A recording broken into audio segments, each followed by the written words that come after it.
That's exactly what the Fed is going to do, unfortunately.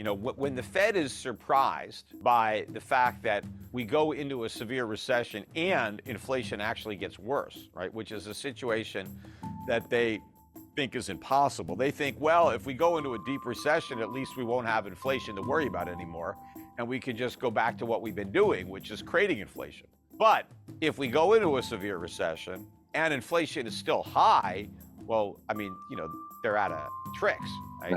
But I think that despite that, when push comes to shove, the Fed is going to pick the poison that it thinks is the least toxic, right? And it's going to say, you know what?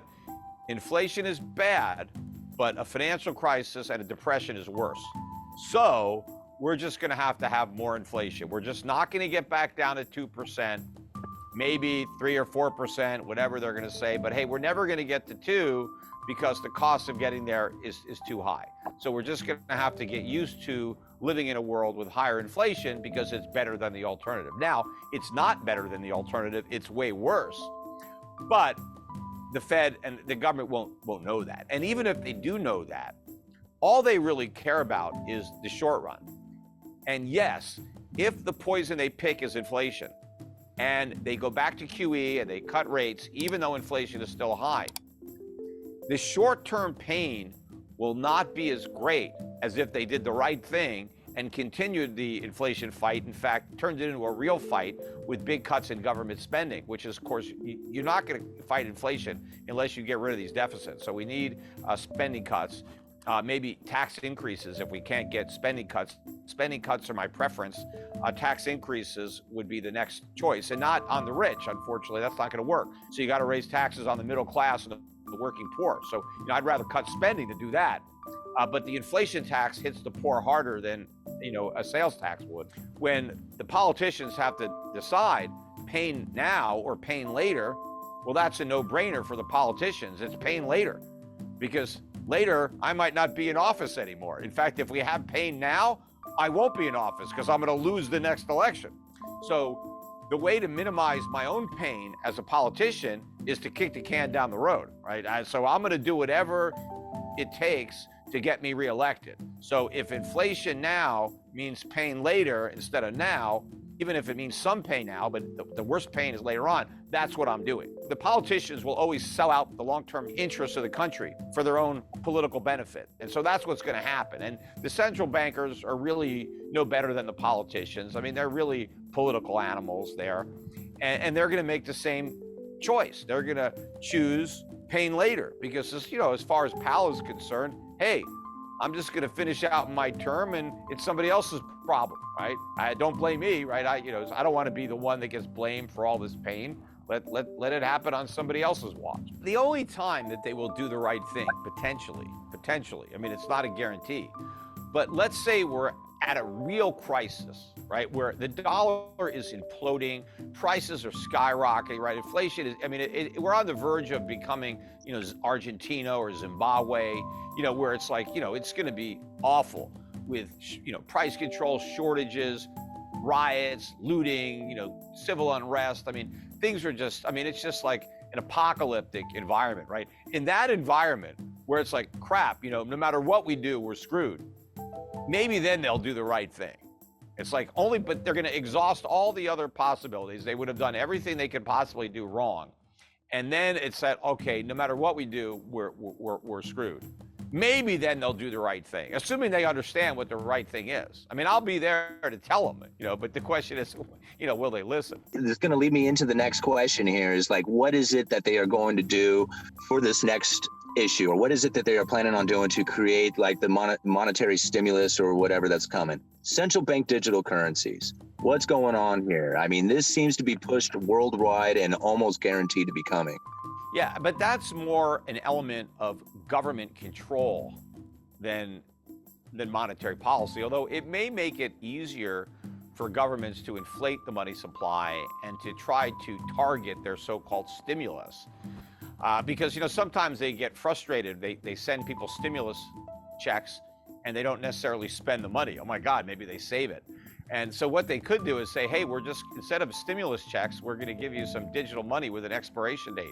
So here's your, we're going to load up your wallet and you got 24 hours to spend it or you lose it, right? Everybody's like, but then they might say, okay, you can spend it, but here's the only places that it's good, right? I don't know. They might try to micromanage. Oh, you can't use your money to buy a gun. You can spend it at Walmart or whatever. I don't know. But I mean, the part that I don't like about government issued, digital currency, as long as they don't eliminate cash, right, then it's not as big a deal. But they want to eliminate cash. That's what their goal is to get rid of all the bills.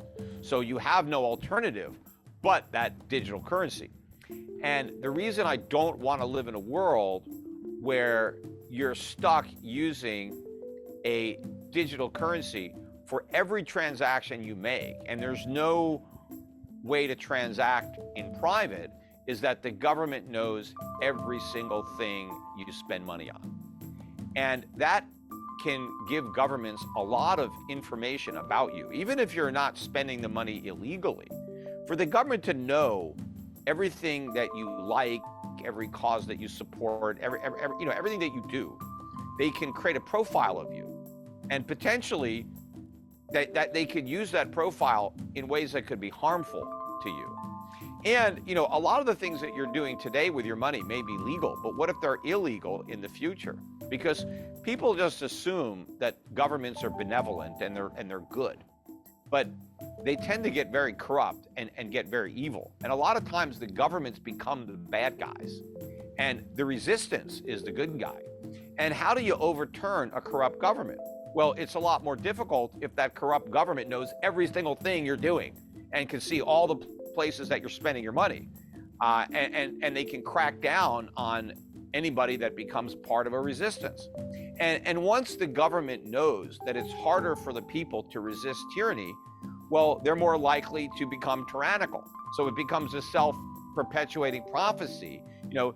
Lord Acton said, power corrupts, absolute power corrupts absolutely.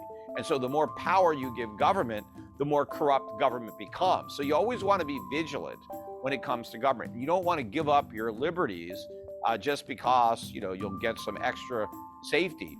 And because what the politicians are going to say is, oh, if we just eliminate cash, we'll make it harder for the drug dealers and the terrorists and the money launderers. And maybe that's true. But you know what we're going to lose a lot of our individual rights and freedom. And it's just not worth the trade-off. And from my perspective, being in the financial service industry, I already see through this charade. All of the anti-money laundering that we have now, the laws on the books, all that stuff, yes, they say it's here because of terrorists and drug dealers and criminals, but that's just for the public to get them to approve the laws. The one goal that all these governments have in mind, the criminals that they really want to catch, are the people not paying their taxes. That's really what they're going after, right? They want the tax money. And so they think that if they eliminate the cash economy, then they're going to collect more taxes. Because there's still a lot of people today that do some work under the table, get paid in cash.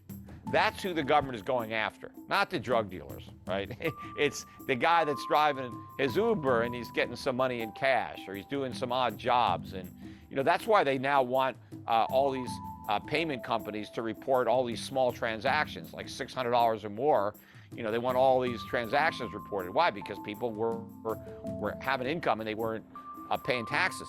And yeah, I guess a lot of these people are breaking the law, but a lot of people are in a situation where if they don't break the law, they don't eat. There are some people that, hey, this is what I've got to do to make ends meet, because if I paid taxes, I couldn't earn enough money after taxes to cover my expenses. So the only way I could do it is to not pay the tax. And I'd rather have somebody working and not paying taxes than just sitting on welfare. Because that at least they're productive, at least they're providing goods and services. And when the government says we need all these IRS agents to go after the rich, that's a lie. They're not going to go after the rich. They're going to go after the middle class. They're going to go after the small business owners. Those are the ones that are cheating. The rich don't have to cheat. They have loopholes to reduce their taxes. The average guy doesn't have a loophole.